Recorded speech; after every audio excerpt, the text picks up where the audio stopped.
A propagação em excesso de notícias e imagens em situações trágicas, como a que ocorreu em Brumadinho, pode contribuir para que muita gente haja com indiferença diante do sofrimento dos outros. Veja na reportagem de Sidney Fernandes, André Martins e Rodrigo Tedesco. O rompimento da barragem de Brumadinho deixou o país estarrecido. O incêndio no centro de treinamento do Flamengo deixou rastros de tristeza e perplexidade. O acidente que tirou a vida do piloto Ronaldo Quattrucci e do jornalista Ricardo Boixá causou comoção nacional. Em tragédias assim, imagens são exploradas à exaustão, seja na mídia tradicional ou nas redes sociais. No calor dos acontecimentos, a sede por novos capítulos é tanta que nem sempre dá tempo de averiguar o que é fato ou a real intenção da imagem divulgada. É o que este pesquisador chama de sociedade iconófila, ou seja, dependente da imagem. O que vem a ser isso? Todo homem busca buscam imagens da mesma maneira que uma planta, por exemplo, busca a luz. Então, nós necessitamos urgentemente de imagens.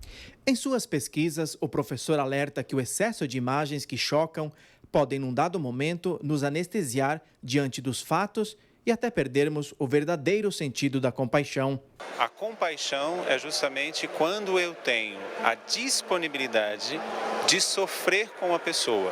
Claro, não de passar pelos mesmos sofrimentos que a pessoa, mas de me sentir tocado com o sofrimento de alguém. É uma verdadeira sensibilidade em relação ao sofrimento do outro. É como se a repetição da cena não tivesse mais importância.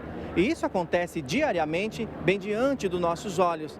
Aqui no centro de São Paulo, por exemplo, passam milhares de pessoas todos os dias. Mas para muita gente, a miséria escancarada na calçada é praticamente invisível. As chagas estão expostas diariamente, mas nem sempre provocam indignação. É meio esquecido, eles são meio esquecidos da população, né? Mas isso aí, quem tinha que dar um jeito é os governantes, né? Vídeos e fotos são importantes, mas eles não podem servir para alimentar a indiferença e impedir a ação. Nós não temos mais tempo e capacidade de absorvê-las, de analisá-las, de identificá-las, de compreendê-las na totalidade. Quando eu me sinto compadecido, quando eu me sinto sensibilizado pela situação, pelo sofrimento de alguém, o cristão não é aquele que permanece de braços cruzados, mas o cristão é aquele que tem a coragem de sair em direção à pessoa. É isso aí, gente. Mesmo que as notícias ruins sejam constantes, a gente nunca pode se acostumar com a dor do outro. E para falar mais sobre isso, eu recebo aqui o sociólogo Marco Pape. Boa noite, bem-vindo, Marco. Boa noite, muito prazer. É uma grande alegria, como sempre, estar aqui. Bom, como a gente acompanhou aí, né, nessa reportagem do Sidney Fernandes, são muitas as notícias sobre esses acontecimentos trágicos. Qual é a repercussão, qual é o reflexo que isso tem? Está tão exposto assim a esse tipo de cobertura? Olha, primeiro que a gente precisa estar informado e saber que as coisas acontecem, né? Agora, é claro que a mídia, ela insiste muito nos mesmos aspectos, né? E enquanto parece que está dando audiência, eles estão colocando.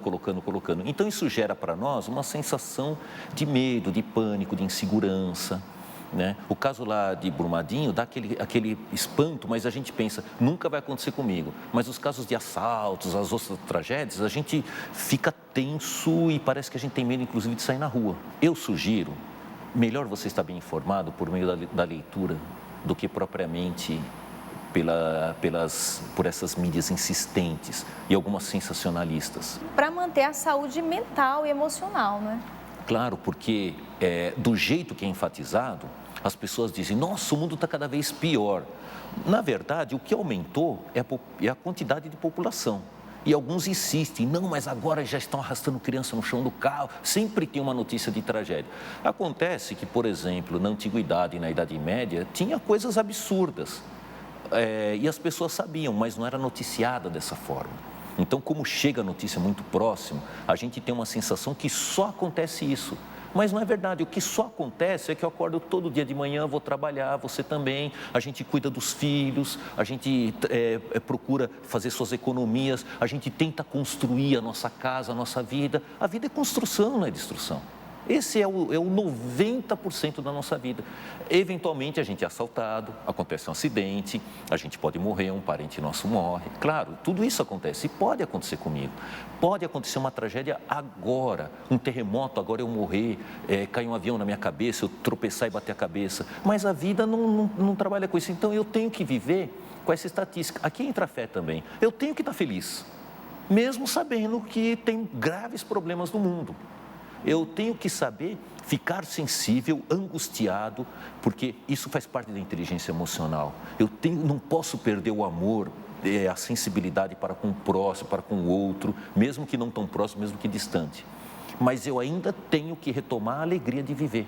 A minha presença tem que ser uma presença de construção, não de destruição. A gente não pode parar na tristeza. Na tragédia, apenas. na tristeza, é claro, porque ela existe, ela vem, as coisas vão acontecer.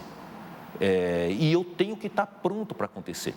Mas estar pronto significa ser prevenido, espertos como a víbora, mas manso como a pomba. Né? A gente tem que ter uma vida light, mas uma vida light não significa que no centro da cidade eu vou andar com o celular assim à mão, pedindo para ser assaltado. Eu vou olhar, vou ter atenção, mas eu preciso ter uma vida de paz. Ok. Marco, muito obrigada pela sua presença aqui, tão importante, tão esclarecedora para nós. Eu que agradeço. É sempre um prazer estar aqui com vocês.